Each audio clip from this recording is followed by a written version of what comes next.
bakit hindi po nila tingnan ito? Sa ngayon po, Mr. Chair,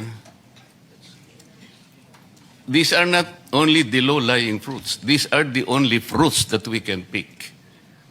Kung tama naman po ito It has been about 19 days from the last hearing, Mr. Chair. I'd like to believe that the DOE, even the oil companies, must have checked the validity of this data. Mamaya po, bago ako magpaalam, ibibigay ko uli po yung estimate na binabanggit po ng aking contact sa Singapore na ang landed cost po ay 61 pesos pa rin. Tumas lang po ng about 10 pesos. Pero 61 pesos pa rin. Mamaya po, iwanan ko po sa inyo, Mr. Chair.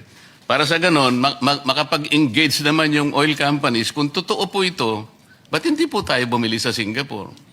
Sana hindi pa natin pinag-uusapan ang problemang kinakaharap natin. Naawa na nga po ako sa ating mga department secretaries. Baka naman hindi ganun kalaki ang problema.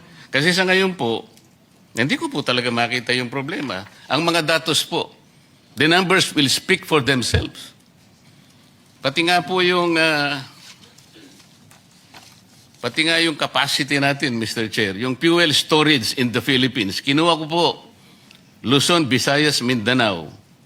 Yung sa Luzon po, yung sa Subic, SBMA, Philippine Coastal. Hindi ko na po babanggitin yung sino po yung may-ari. Ano po? Ang total po pala ng ating storage, Mr. Chair, tama naman si Secretary, 2.1 billion liters, Luzon, Visayas, Mindanao. Kung isasama po natin, Mr. Chair, yung retail infrastructure capacity po ng mga stasyon ng mga gasolina, idadagdag po natin 1.4 billion liters. Ang ibig sabihin po nun, Mr. Chair, mayroon po tayong halos 4 billion capacity po sa liters. Katumbas po ng halos 2 buwan at 8 araw. So bakit hindi po tayo mag-imbak? Nandito po yung presyong sinasuggest po sa Singapore. Kung chinek po naman natin tama, bakit po naging tahimik po yung mga oil companies? Wala pong nag-dispute sa akin. I was even trying to tell them, please dispute this data.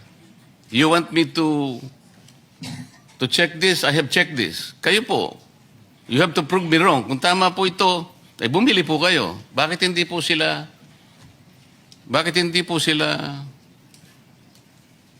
nag-engage sa amin?